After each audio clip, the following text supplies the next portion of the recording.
योगी आदित्यनाथ जनसभाएं कर रहे हैं।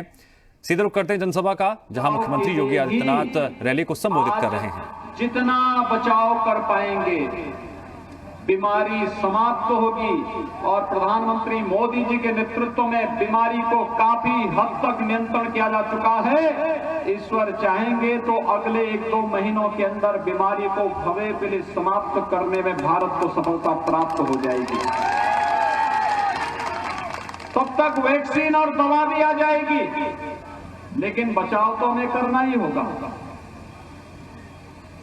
लेकिन कोरोना के दौरान प्रधानमंत्री मोदी जी के नेतृत्व में देश ने जिस बड़ी लड़ाई को लड़ा था, आपके सामने वो सब उदाहरण के रूप में है।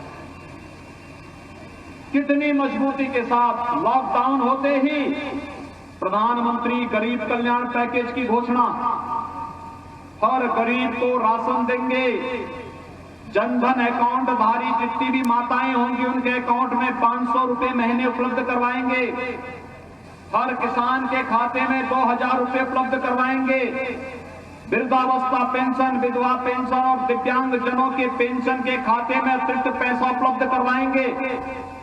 ये सभी कार्य समय से हो रहे थे, लेकिन साथ ही साथ जब व्यापक पैमाने पर हमारे प्रवासी कामगार और श्रमिकों ने पलायन किया, कोई महाराष्ट्र से, कोई दिल्ली से, कोई पंजाब से, कोई राजस्थान से, अलग अलग जगहों से आए, भले ही वहां पर उनकी उपेक्षा होती रही होगी, लेकिन भारत सरकार ने और उत्तर प्रदेश सरकार ने आपके साथ खड़े होकर के पूरी तरह सहयोगी भूमिका में आपके साथ खड़े हुए थे। लोग मुझसे पूछते थे कि आखिर बिहार के प्रवासी लोगों के लिए आप इतने चिंतित क्यों हैं, भारत सरकार चिंतित क्यों है? मैंने कहा देखो, बिहार का नागरिक हमारे लिए माता सीता के मायका का नागरिक है, उसके प्रति हमारी जिम्मेदारी है।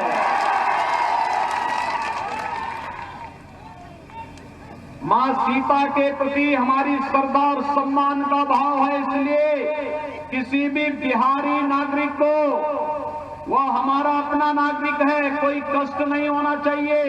उत्तर प्रदेश में आते ही उसे बस की सुविधा, उसको भोजन की सुविधा, उसको रहने की व्यवस्था और सुरक्षित पहुंचाने की व्यवस्था का कार्य पूरी मजबूती के साथ किया गया। प्रधानमंत्री मोदी जी ने स्पेशल ट्रेन चलवा करके घर घर तक उन लोगों तक पहुंचाने का कार्य किया और आत्मनिर्भर भारत के अंतर्गत उन सभी लोगों को रोजगार और सम्मान के साथ जीवन यापन करने के लिए सुविधाएं उपलब्ध करवाने का कार्य भी किया।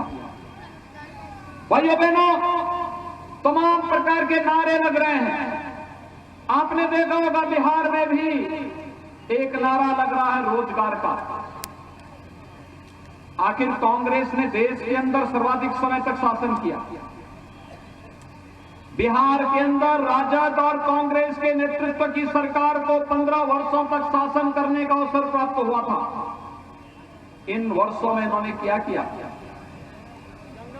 इन्होंने रोजगार नहीं दिया, गरीब को मकान नहीं दिया, बिजली के कनेक्शन नहीं दिए, रसोई गैस का कनेक्शन नहीं दिया, गरीबों को स्वास्थ्य बीमा का कवर भी नहीं दिया, किसानों को प्रधानमंत्री किसान सम्मान निधि नहीं दिया, रोजगार नहीं दिया। इनके शासन काल में तो नौकरी और रोजगार बिकता था, गरीबों को खाद्यान्न नहीं मिलता था, लेकिन जानवरों का चारा भी ये लोग चट कर जाते थे। यही तो इनकी पहचान थी। ये लोग रोजगार का झुंझुना लेकर के एक बार फिर से आंखों में धूल झोंकने का कार्य कर रहे हैं। और बिहार के नौजवानों, आपकी ऊर्जा और आपकी प्रतिभा पर पूरा देश गौरव की अनुभूति करता है, इसलिए इनके बहकावे में आने की आवश्यकता नहीं है। प्रधानमंत्री मोदी जी के नेतृत्व में 6 वर्षों से आप देख रहे होंगे पूरे देश के अंदर 3 करोड़ गरीबों को एक आवास उपलब्ध करवाया गया। 4 करोड़ गरीबों को विद्युत के निःशुल्क कनेक्शन उपलब्ध करवाए गए। 8 करोड़ गरीबों को रसोई गैस का निःशुल्क कनेक्शन उपलब्ध करवाया गया। 10 करोड़ गरीबों को एक शौचालय उपलब्ध करवाया गया। 12 करोड़ गरीबों के लिए, किसानों के लिए प्रधानमंत्री किसान सम्मान निधि में सालाना 6,000 रुपए की व्यवस्था की गई। और भाइयों बहनों, 15 करोड़ युवाओं के लिए प्रधानमंत्री मुद्रा योजना के माध्यम से आर्थिक स्वावलंबन का रास्ता निकाला गया। 35 करोड़ गरीबों के लिए जनधन अकाउंट बैंकों में खोले गए। 50 करोड़ गरीबों के लिए आयुष्मान भारत में 5 लाख रुपए का स्वास्थ्य बीमा का कवर देने का कार्य किया। और 80 करोड़ लोगों को कोरोना कालखंड में निःशुल्क खाद्यान्न उपलब्ध कराने का कार्य किसी ने किया है? प्रधानमंत्री मोदी जी ने किया है। यानी विकास सबका, सम्मान सबका, योजनाओं का लाभ सबको, लेकिन तुष्टीकरण किसी का नहीं है। हम विकास सबका करेंगे, बिना भेदभाव के, न मत, न मजहब, न क्षेत्र, न भाषा, न जाति, न परिवार। भारतीय जनता पार्टी के लिए तो देश की 135 करोड़ जनता ही परिवार है। मोदी जी का यही परिवार है। नीतीश जी का बिहार की 11-11.5 करोड़ की जनता ही परिवार है। हमारे लिए परिवार, जाति, मत, मजहब, क्षेत्र, भाषा, इसका कोई मतलब नहीं होता है। हमारे लिए तो हर गरीब, हर गांव, हर किसान, हर नौजवान, हर महिला हमारे अपने परिवार का हिस्सा है। हम उसके साथ कोई भेदभाव नहीं कर सकते। लेकिन जिन्होंने जातिवाद का नारा देकर के अपने परिवार का ही भरण पोषण किया हो, जिन्होंने देश के अंदर लूट खसोट करके परिवार को बेईमानी और भ्रष्टाचार करने की छूट दे दी हो, और जिन्होंने बिहार के अंदर शासन के दौरान एक परिवार विशेष को ही फलने फूलने, लूट खसोट करने की पूरी अनुमति दी हो, नौजवानों की नौकरियों पर डकैती डालने का कार्य हो, गरीबों की योजनाओं पर डकैती डालने का कार्य हो, या फिर बिहार के नौजवानों के सामने पहचान का संकट करने का कार्य इन्होंने किया हो, ये सब किसी से छुपा हुआ नहीं है। और इसलिए भाइयों बहनों, हम सब आपके पास आए हैं आपसे कहने के लिए, मोदी जी ने सबका काम किया। और उन्होंने जब मई 2019 में दूसरी बार प्रधानमंत्री पद की शपथ ली, तब उनसे पूछा गया कि मोदी जी पहले कार्यकाल की उपलब्धियां तो देश के सामने, अगले कार्यकाल में क्या करेंगे? मोदी जी ने कहा, पहले कार्यकाल गरीबों के उत्थान के लिए और दूसरा कार्यकाल देश के उत्थान के लिए। लोग समझ नहीं पा रहे थे देश के उत्थान का मतलब क्या है, लेकिन आज समझ में आया है। जब भाइयों बहनों याद करिए, 2008 में कांग्रेस नेतृत्व की सरकार थी देश में, मुंबई में आतंकी हमला होता है। आतंकी हमले के समय सैकड़ों लोग मारे गए थे, व्यापारी मरे थे, जवान शहीद हुए थे, और पूरा देश बोल रहा था कि पाकिस्तान के द्वारा प्रायोजित आतंकवाद है, पाकिस्तान को इसका सबक सिखाया जाना चाहिए। और जब पाकिस्तान को इसका जवाब देने की बात आती थी, कांग्रेस नेतृत्व की सरकार कहती थी कि कहीं पाकिस्तान करेंगे तो पाकिस्तान में एटम बम है, पाकिस्तान एटम बम का उपयोग कर देगा। भाइयों बहनों, आज आप देख रहे होंगे पुलवामा में हमारे सीआरपीएफ के जवानों पर आतंकी हमला हुआ था, और पुलवामा में आतंकी हमला होने के बाद प्रधानमंत्री मोदी जी ने कहा था कि देश इसका जवाब देगा।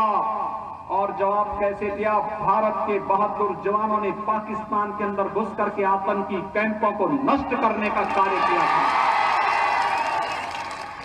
अभी 3 दिन पहले आपने टेलीविजन में बहस देखी होगी पाकिस्तानी संसद की, जिसमें पाकिस्तान के अंदर पाकिस्तान के मंत्री, पाकिस्तान के स्पीकर, पाकिस्तान के सांसद कह रहे हैं कि पुलवामा में अगर विंग कमांडर को पाकिस्तान वापस नहीं करता तो उस बैठक में वहां के सेना प्रमुख भी थे, उनके विदेश मंत्री भी थे, उनके रक्षा मंत्री भी थे, प्रधानमंत्री भी थे, और एक ही चर्चा हो रही थी कि 24 घंटे के अंदर विंग कमांडर अभिनंदन को वापस नहीं किया तो पाकिस्तान का अस्तित्व समाप्त हो जाएगा और पाकिस्तान का अस्तित्व समाप्त हो जाएगा। ये भय पाकिस्तान के सेना प्रमुख को पसीनों से तर कर रहा था, उनके पैर कांप रहे थे।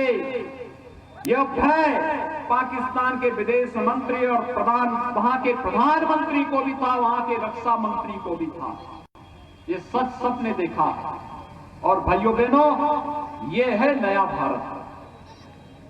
मोदी जी के नेतृत्व में एक भारत श्रेष्ठ भारत की परिकल्पना कैसे साकार होती है, यह उदाहरण है हमारे सामने। और इसी प्रकार का कार्य आपने देखा होगा, 1952 से भारतीय जनता पार्टी के कार्यकर्ता एक नारा लगाते थे, एक देश में 2 प्रधान 2 निशान और 2 विधान नहीं चलेंगे, नहीं चलेंगे। भारत का संविधान जम्मू कश्मीर के अंदर भी उसी प्रकार से लागू होना चाहिए जैसे बिहार के अंदर लागू होता है। और बिहार के लोगों को भी जम्मू कश्मीर के अंदर जमीन खरीदने की छूट उसी प्रकार से होनी चाहिए जैसे किसी अन्य राज्य के लोग बिहार के अंदर जमीन खरीद सकते हैं। और भाइयों बहनों, जो काम कांग्रेस नहीं कर पाई, राजद नहीं कर पाया, कोई अन्य दल नहीं कर पाया, वह काम मोदी जी ने कर दिया है कि जम्मू कश्मीर में भी बिहार का नौजवान अगर सर्विस कर रहा है, वहीं जमीन खरीद सकता है, वहीं मकान बनाने का कार्य कर सकता है। वो कार्य भी मोदी जी ने करके दिखाया। कश्मीर से धारा 370 समाप्त कर दी गई, यानी आतंकवाद की ताबूत पर अंतिम कील ठोंकने का कार्य कर दिया। अब याद करना, न इस पार न उस पार, न माओवादी बोल पाएगा न नक्सलवादी बोल पाएगा। इसके बाद इन्हीं की जय यानी राम नाम शब्द है कि यात्रा निकलने वाली है। यह यात्रा बहुत मजबूती के साथ निकलेगी। आतंकवाद को तो आपने देखा होगा, कल एक आतंकवादी को कश्मीर के अंदर कैसे मारा गया। अगर यही कांग्रेस होती थी, जवानों के लिए क्या कहते थे? कहते थे कि तब तक फायर मत करना जब तक आतंकवादी फायर न कर दे। तो कांग्रेस के लोग कहते थे। और आज तो कहा जाता है कि देश की तरफ, भारत की जनता की तरफ कोई टेढ़ी नजरों से देखने का कार्य करेगा तो उसकी आंखों को तस्तरी में परोस करके देश की जनता के सामने प्रस्तुत कर दो। भाइयों बहनों, ये है नया भारत, मोदी जी का न्यू इंडिया। इस न्यू इंडिया में हर व्यक्ति की सुरक्षा के लिए, हर नागरिक के सम्मान के लिए और भारत के आन मान और शान के लिए किसी भी प्रकार की उसके खिलाफ कोई भी टिप्पणी करने की कोई गुंजाइश नहीं है। और भाइयों बहनों, इस नए भारत पर हम सबको गौरव की अनुभूति करनी चाहिए। मैं अक्सर बिहार आता था और बिहार में जब भी मैं आता था लोग मुझसे पूछते थे, योगी जी बताइए, आप लोग बार बार कहते हैं कि रामलला हम आएंगे, मंदिर वहीं बनाएंगे, क्या तारीख बताएंगे? क्या तारीख भी बताएंगे? और भाइयों बहनों, आज तो मैं आप सबको अभिनंदन करने के लिए आया हूं। मेरी हार्दिक इच्छा थी जब भारत के यशस्वी प्रधानमंत्री जी के द्वारा अयोध्या में राम जन्मभूमि के भूमि पूजन और शिलान्यास के कार्य को आगे बढ़ाने का कार्य का शुभारंभ हुआ था, तो मेरी इच्छा थी बिहार के हर गांव का प्रतिनिधित्व भी उत्तर प्रदेश में हो। लेकिन कोरोना की बीमारी के कारण हम ये कार्य नहीं कर पाए। और भाइयों बहनों, मैं अभिनंदन करूंगा, उत्तर प्रदेश के लिए, देश के लिए जितना महत्वपूर्ण है उसका भी उससे ज्यादा महत्वपूर्ण बिहार के लिए है, क्योंकि हम जब मर्यादा पुरुषोत्तम भगवान श्री राम की बात करते हैं तो जय सीताराम कहते हैं।